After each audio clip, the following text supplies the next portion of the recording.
Welcome to the Rustic Garden Homestead.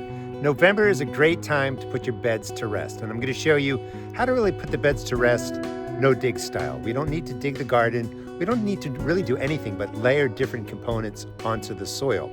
I've been doing this every year since I've been here on this property for the past 6 years, and things grow really well. Bottom line is, if you can make a ton of compost, just put down 4 to 6 inches of compost on your garden beds and you're good to go. But we all can't make compost to the degree that we really want it. Maybe we don't have the space, not enough materials. So I like to use wood ash from my fire pit, alfalfa pellets, cut grass and leaves, and compost. And I'm going to show you how you can use a combination of those products to really put the beds to sleep. They're going to get revitalized over the winter. Worms will love it, microbes will love it, and the soil's going to be good to go.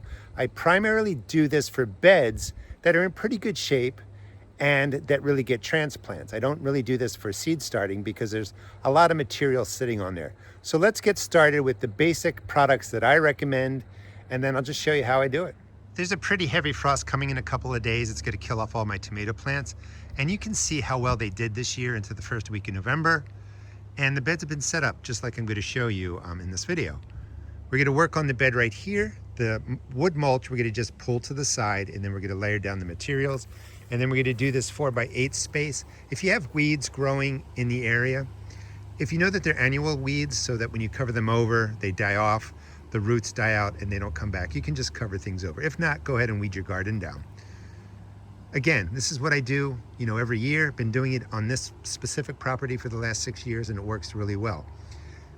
I just want to take a second to talk about the chemical fertilizers. Chemical fertilizers you can use occasionally. They're not going to wreck your soil, but they don't feed the microbes, and they don't really do anything but feed the plants. But that sometimes is what you need. Organic fertilizers are definitely better, but they only briefly feed the soil. They don't add really any significant organic matter. So they're both really kind of short-term fixes. You want to add in organic matter. It can be your compost if you have it. It can be cut grass, chopped up leaves, anything that's organic piled into the bed. That's what the soil needs to really thrive and help your plants produce. This is what I recommend for your organic granular fertilizer. You can use something else besides alfalfa, but it comes in a 40-pound bag. It's about $18 to $25 depending on what you want to buy. This is not organic. You can get organic alfalfa if you want it. I just want to let you know that, again, I've been using this for 6 years on this property, and the plants do really well. There's no hidden weed killers or anything like that in there. People worry about that, but if you're concerned, go ahead, buy the organic version. Your alfalfa is going to come in pellets. This got rained on a little bit. After it gets rained on, it breaks down into these little fine particles. So when we're putting it down, we're going to soak this with a hose when we're done. It's going to break into fine particles. The other concern is that people worry that animals are going to come and eat this. I've never had anything come in here and eat the alfalfa pellets. But as soon as you add water, it flakes up into, it breaks down and yeah, what am I trying to say? As soon as you wet it, it breaks apart into these tiny little flakes, and that's what's going to get incorporated into your soil. So there's really small particles, no need to worry. It's about, depending on how you kind of look this up, a 3-1-2 fertilizer or a 2-1-1 NPK, nitrogen, phosphorus, and potassium. It varies. It's going to add nitrogen, phosphorus, and potassium. Also adds a growth hormone that really does help plants grow. It's been proven, it's scientific. And just look up, what is the growth hormone in alfalfa? We're going to put this down now. This is going to break down over the next 4 or 5 months, and I use it again in the spring. But I do recommend the alfalfa. Add some organic matter, not like compost or the cut grass or leaves. The microbes will enjoy it. Worms do break it down, and it does add that N, P, and K to your soil. The next thing I like to add is wood ash. Now, there's a lot of discussion on the web about, is it softwood or hardwood? Don't worry about what kind of wood you're burning. Just burn it. You're going to take the ash. This is really high in calcium, so the pH is high. If you put big clumps like this into your garden, it's going to cause a problem, and it's going to change the pH, and it's going to raise the pH of your soil. And you don't really want that. However, And because of that worry, people don't use this. All we're gonna do is lightly sprinkle it onto the surface of the soil. It's gonna add potassium, calcium, other micronutrients, and because we're just sprinkling it down lightly, it is not gonna affect the pH of your soil. Over the next 4 or 5 months, rain, the organic matter you're putting on there helps buffer any changes in the pH. So you end up just getting the benefits of what's in your wood ash, and it's primarily potassium with, a lot of other micronutrients. This is my compost area. I'll show it to you in a second. I make a lot of compost and I use it heavily in the garden. It makes a huge difference. You can see the tomatoes behind me. Those are tomatoes that grow on their own, growing out of the compost pile. And they are the healthiest, strongest tomato plants that I grow. Every year they pop up. They're Matt's Wild Cherry variety. They don't get watered, they don't get sprayed, but because they're really growing out of the compost and all the benefits that the compost provide, they're really strong and healthy. And that's what we really want to replicate in putting our beds to rest. So again, if you have the space, and I understand if you don't, and you have the resources, you definitely want to make compost. I have plenty of videos on it. If you want to subscribe and follow me, I'll teach you how to make, tons of compost really. Let me show you some of what I use in the beds for this video. So this is one side of my compost area. The bins right in there are going to get filled up over the next couple of weeks. I just have a pile sitting there. I've got leaf mold growing in those, leaf mold back there. Leaf mold is really the dried leaves mostly, fine if some grass is added into there, and you just pile it up, you let it break down. It's a cold process.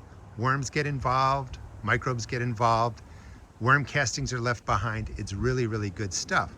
If we spin around this way, look at some of my other compost pens. I will link the videos that show you how to create what you see here. Now in here, we have leaves and we have grass and we have garden debris. That's just a general compost bin.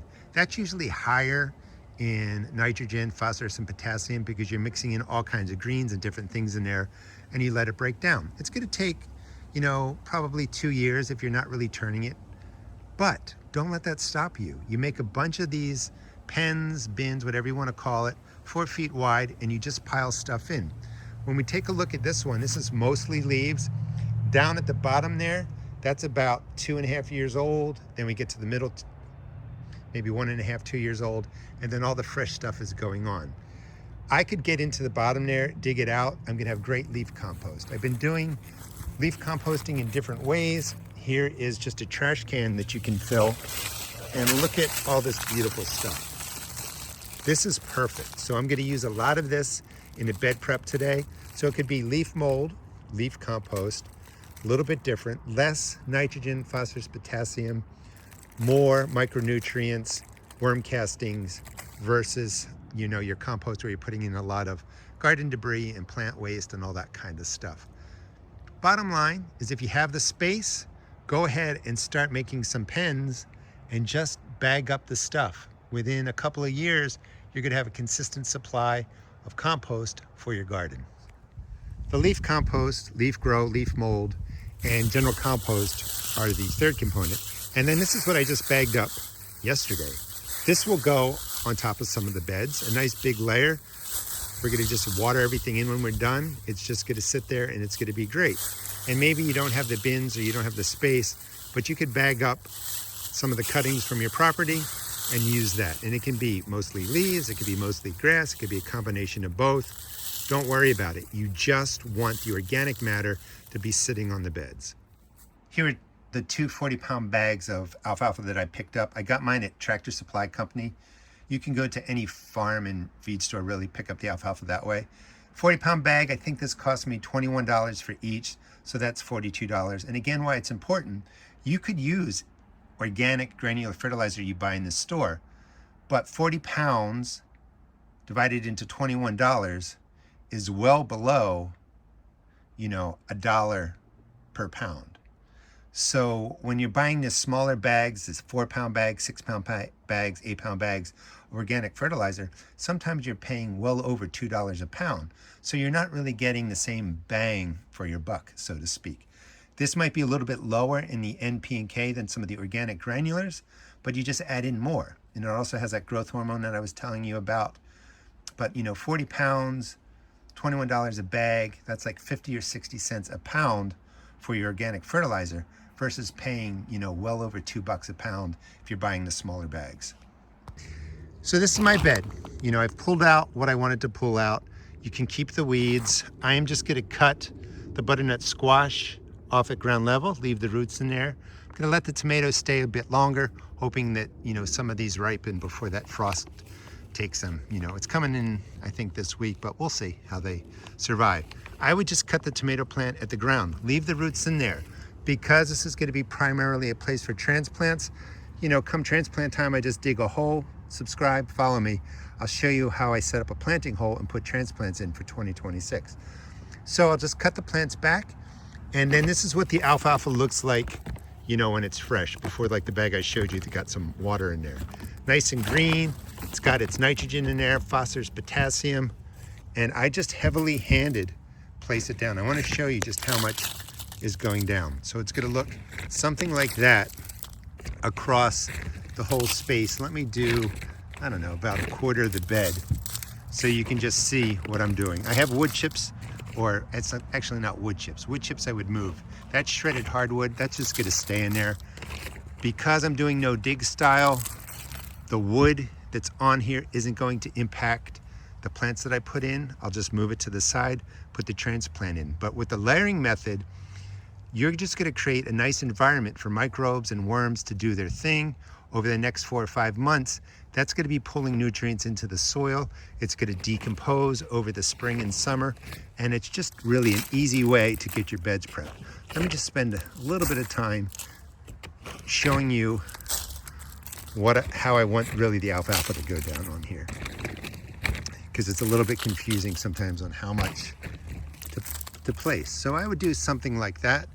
You get the sense. So we come over here, and then we come back over here. Nice and heavily handed across the surface of the soil. That's layer 1. I'm gonna do that all the way across, and then we still have a ton in here. I thought I should show you the whole bed so you can get an idea. This is the maximum, generally speaking, of how much I would put down, and I would probably do something like this if you don't have a lot of your own compost. If you do have compost, maybe use half this much, 2/3 this much. You just don't have to overdo it.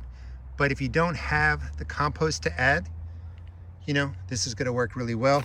You still have a lot of the alfalfa left, and you can do many beds this way, and your plants are gonna love it. It really does make a difference. All right, let's go to the wood ash. The next thing I like to add is the wood ash, and you probably shouldn't do as I do. Wear a glove, wear a mask. This is a little bit damp, so it's not really powdery. It will float all over the place. You'll breathe it in. So I do recommend wearing a mask. I'm gonna just take a handful, and again, you don't wanna just like throw this whole clump down. That will affect and change the pH, but you're just gonna scatter it across something like that. That is not going to impact the pH in any significant way. The pH several inches down, 4 or 6 inches, 10, 15 centimeters, that pH isn't gonna change. The root systems will get down there. You're just adding the potassium, calcium, other micronutrients right into the soil. And again, just something like that. We'll do one more. And I'm just scattering some of it around. Oh, that's nice. Here's a nail. I guess you never know what you're burning in your fire pit. And that's all you do for the potassium, or that's all you do for the potash. The next step, we're gonna put down some compost. And again, I just wanna show you what it looks like spread out through the whole bed that's 4 feet by 8 feet. And it's nice to add the wood ash, especially for your tomato beds, because you definitely add calcium in there, and that is sometimes an issue with blossom end rot, although it's more really related to watering frequency. And more consistent watering can help you prevent blossom end rot. But knowing that you have calcium in there checks that box that it's not a calcium deficiency issue. Pretty straightforward. Next is adding the composted material. This is actually manure. I have some access to it. It's quality stuff. So it could be composted manure, garden compost, it could be leaf mold, composted leaves. It really doesn't matter which one you picked.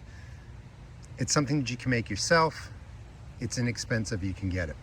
When you can't make a lot and you do have to buy it, let's just say, you're putting down, remember in this example, a lot of alfalfa, and you're really putting down maybe a half an inch to an inch, 1.25 centimeters, 2.5 centimeters worth of your composted material across here. I want to stress that compost itself is gold. If you have a lot of it, you could just put down 4 inches of compost here, 10 centimeters, a little bit more if you want, and that's all you really need. Of course, the wood ash is free, put some of that in there. But I want to just give you options based on what you're able to bring to your garden. So really, about a half an inch, 1.25 centimeters. I'm going to need more than that, but I'll show you what it looks like down. That's pretty much it. You don't need to measure this exactly. This is just really principles. It's what it looks like, of course, without the manure there yet. So we've got the layers down, putting down, again, your leaf compost, your compost, or animal manures that have been composted down, mostly broken down. In 4 or 5 months, this is all going to be great stuff. Covered across, and now we're going to add in the grass and the leaves, and this bed is ready to go to sleep, do its thing for that 4 or 5 month period. Worms will get involved, move castings around, and everything's good to go. Your plants, when you put them into the ground, they send down deep roots, which you're not going to really affect or change, and they pull water and nutrients from down there. But it's that top, 4 inches, 8 inches, 10, 15 centimeters, 20 centimeters, 10 inches, that you really are amending. And by layering the stuff on here, all the nutrients go through that top part of your soil, and all the shallow roots access that. When it rains, water will wash things down. Like I was saying, worms will bring stuff down. Put the beds to rest, you're going to refresh your soil, and the plants are going to be off to a great start next year. The next step is to bring in your cut grass and leaves. I have a bagging mower, works beautifully for just this purpose. Probably going to need, maybe a bag and a half or something like that. But you're putting down 2 inches, 4 inches, 5, 10 centimeters, maybe a little bit more. This is a transplant bed, so whatever's left behind, like the compost, should be fine. The composted manures or whatever you're putting down, that will break down. You could plant straight on top of that, put seeds in there.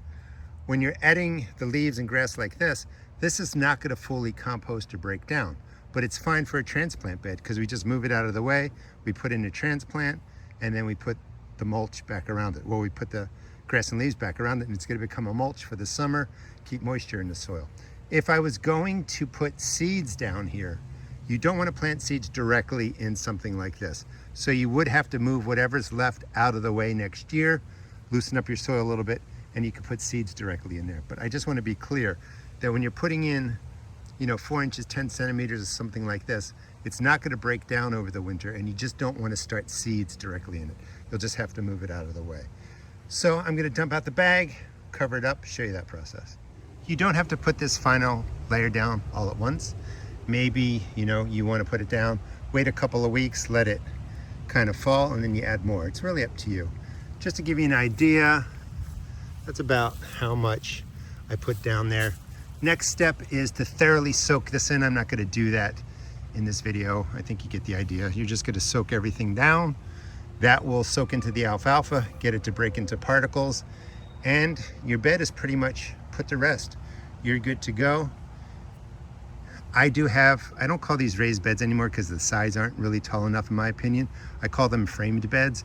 With framed beds, the material stays nicely in there. You could go ahead, throw some burlap on top of there. You could put your, cages that you were using for your tomatoes, even though they're round, just lay them on there. That will help keep the material in place. Anything that blows out is just going to decay in the path. That's fine. That will all come back to the plants eventually anyway. If you're in a really windy area, I do recommend covering it a little bit, but don't cover it with plastic. You want moisture to be able to get into there so that it stays wet. The worms will enjoy it. The microbes need moisture to break down. So just don't cover it with a plastic tarp because it could possibly dry out. If you have to use a plastic tarp, you do probably want to make sure it's staying moist and just, every couple of weeks check too. You don't want mice and other rodents to move into that and bee nesting and stuff like that. Thanks so much for watching. This is a great way to put your beds to rest. Doesn't have to cost a lot of money, and you can see, how well the tomato plants are doing here towards the first week of November with really prepping your beds, pretty much exactly how I showed you today. I did say earlier that I was going to move the wood chips out of the way when I did this bed.